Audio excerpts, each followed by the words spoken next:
आता वाजलेत रिक्षावाल्या काकांनी एवढी फास्ट रिक्षा पोहोचवली की लवकर पोहोचलो स्टेशनला. आज 6:15ची माझी इंद्रायणी आहे जी मला 9:30 पर्यंत पुण्यात पोहोचवेल. आणि त्यानंतर पुढे तुम्हाला स्ट्रगल काय असतो माझा ते कळेल. बाकी स्टे ट्यून्ड, बघत राहा. ट्रेनची वाट बघतोय, ट्रेनची अजून आली नाही, डिस्प्ले पण नाही केली.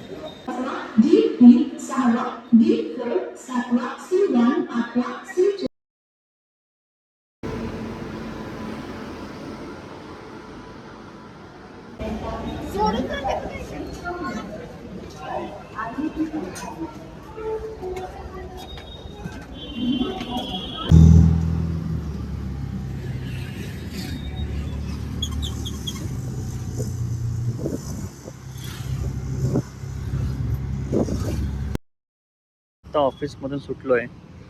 सकाळी ऑफिसला जाताना काय व्हिडिओ काढता आलं नाही कारण खूप उशीर झालेला. ॲक्च्युली मी पुण्यात राहायला आहे कात्रजमध्ये. सो आणि माझी इथे गाडी असते कात्रजमध्ये. सो मी काय करतो, स्टेशनला आल्यानंतर मी कात्रजमध्ये जातो, गाडी घेतो आणि मग मी ऑफिसला येतो. ऑफिसमध्ये मी मगरपट्ट्यात आहे. सो पण आज उशीर झाला असल्यामुळे मी डायरेक्ट ऑटो करून ऑफिसला आलो. तर आत्ता ऑफिसमधून सुटलो आहे, तर जायचा आता पर्याय शोधतोय. वॉचमॅन काकांनी सांगितलं की इथून मी आता कल्याणी नगरला जाणार. या बस स्टॉपवरनं बस मिळते. कल्याणी नगरवरनं मेट्रो करून मी स्वारगेटला जाणार आणि स्वारगेटहून परत मी बस किंवा ऑटो करून कात्रजला जाणार. सो असं स्ट्रगल आहे. नाही तर युजली मी काय करतो की मी गाडी आणल्यावरती गाडीनेच जातो घरी. ते बरं पडतं. 40 मिनटं लागतात. सो आता बघू. पण चालत जायचा पर्याय पण आहे. इथे गाडीतळ म्हणून बस स्टॉप आहे. सो तिथे बस मिळते कात्रजची. बट प्रॉब्लेम असा आहे की त्या बस स्टॉपवर जायला मला जवळजवळ 40 मिनटं वॉकिंग आहे. आणि हे सगळं मी करतोय पैसे वाचवायला. कारण 350 रुपये 400 रुपये सांगतात कात्रजपर्यंत जायला. त्यापेक्षा स्वस्तात जाता येते का बघू. हे फर्स्ट टाईम आहे मी असा प्रवास करतोय. नाही तर गाडी असल्यावर काय टेन्शन नसतंच. मी ऑफिसमधनं एक्झॅक्टली 6 वाजता निघालो आणि आता बघू किती वाजेपर्यंत पोहोचतोय घरी. आणि टॅटू दुखत नाही आहे पण थोडंसं आता ड्राय फील होतं इथे. मी एवढा सावळा नाही आहे, टॅन झालो आहे मी गाडीवर फिरून. डेली व्हिडिओ रेकॉर्ड करण्याची सवय नाही आहे, त्यामुळे तुम्हाला काही व्लॉग्स आमचे असे वाटू शकतात की अचानक संपला. बट तसं नाही आहे, सवय नाही आहे, सवय करतो आहे.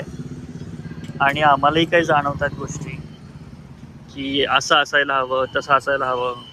आपला दिवस कसा गेला, आपण दिवसभरात काय केलं हे सगळ्यांना सांगायला हवं, दाखवायला हवं. सो आमचा प्रयत्न असाच असणार आहे.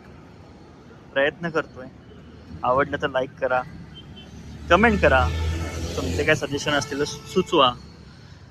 काय बस आलेली नाही आहे, 6:30 होऊन गेले. आणि जरी बस आली तरी बसला 40 मिनटं कल्याणी नगरला पोचायला लागणार आहेत. तर त्यापेक्षा मी हडपसरला गाडीतळ जे आहे तिथे जाऊ का. तिथून मला खरं तर जवळ पडेल. जास्त काही मेट्रो वगैरे चेंज करण्याची गरज लागणार नाही. मी चालत निघालो आता. आज एक काहीतरी पुण्याबद्दल नवीन गोष्ट कळली. पुणे तिथे काय उणे. झालं असं की मी सकाळी स्टेशनला ओला बुक केली. त्यात काहीतरी माझे 154 रुपीज झालेले. त्यानंतर मी ऑटोमध्ये बसलो त्यानंतर त्या रिक्षावाल्यानी मीटर पण टाकला. मी त्याला विचारलं, बाबा मीटर कसला? तर तो म्हणतो की इथे ओला फक्त बुकिंगसाठी असतो आणि भाडं आम्ही मीटर प्रमाणे घेतो. म्हटलं असं कसं? तर मलाच सांगतो, कस्टमरला सवय लागायला हवी ना. मग म्हटलं कसली सवय अशी? त्यानंतर मी म्हटलं, जर मीटरचे पैसे कमी झाले आणि ओलाचे पैसे जे ठरलेले त्यापेक्षा कमी झाले तर काय? तर म्हणे की मग ओलाचे पैसे द्यायचे. म्हणजे ह्यांचे काहीतरी पुणेकरांचे भलतेच नियम आहेत. म्हणजे ह्यांचं स्वतःचं एक वेगळं विश्व आहे. पुणे तिथे काय उणे. सो तुम्हाला असे काही अनुभव आले असतील तर कळवा.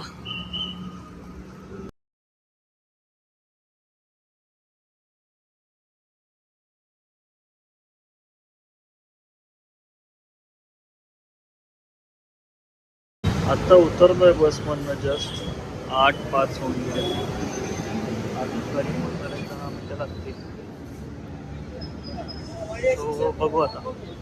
छान जेवण झालं. आता थोडं राऊंड मारायला बाहेर निघालोय. आज खूप हेक्टिक दिवस होता. सकाळी लवकर उठलोय, आराम नाही दिवसभर आणि त्यात मलाच बसली. खूप चाललो पण दमलोय, पाय दुखतायत.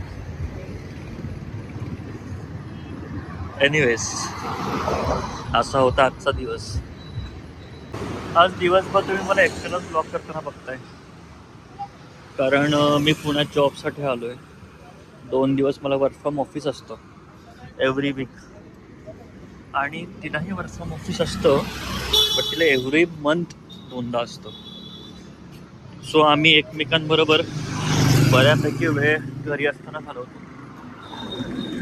भले आम्ही एकमेकांच्या अवतीभोवती असतो, बट आम्ही एकमेकांबरोबर वेळ घालवतो. तिचा टाईम झोन वेगळा असतो कामाचा, माझा टाईम झोन वेगळा आहे, पण एकमेकांचा प्रेझेन्स असतो कंटिन्यू. मी जे 2 दिवस ऑफिसला येतो इथे, हे माझ्यासाठी पण खूप डिफिकल्ट जातं आणि तिच्यासाठी पण, कारण ती सवय लागली आहे ना एकमेकांची. आता भलेही आम्ही 2 दिवसामध्ये एकमेकांशी फोनवर बोलत असू, व्हिडिओ कॉल करतो, बट दॅन टू ते जे एक फिलिंग आहे की ती जवळ नाही आहे, काय करत असेल, कशी असेल, हे कायम डोक्यात चालू असतं. सो मिस करतो तिला. ती पण तेवढीच करते, आय नो दॅट, बट काही पर्याय नाही आहेत. काही गोष्टी कराव्या लागतात, खूप ॲडजस्टमेंट करावं लागते इमोशनल लेवलला. स्वतःला समजावं लागतं की नाही, 2च दिवस आहेत, एकमेकांची समजूत काढावी लागते. काही नाही का, 2च दिवस आहेत फक्त. जेव्हा पुण्याला येतो मी इथे, तेव्हा अगदी ठाण्याहून निघताना पाय निघत नसतो. असं होतं की अरे यार, परत पुण्याला जायचं आहे.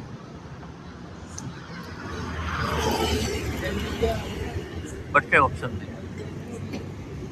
So this is how things are going right now. आणि आज इथेच थांबवूयात. भेटूयात उद्या नवीन ब्लॉगमध्ये. बाय.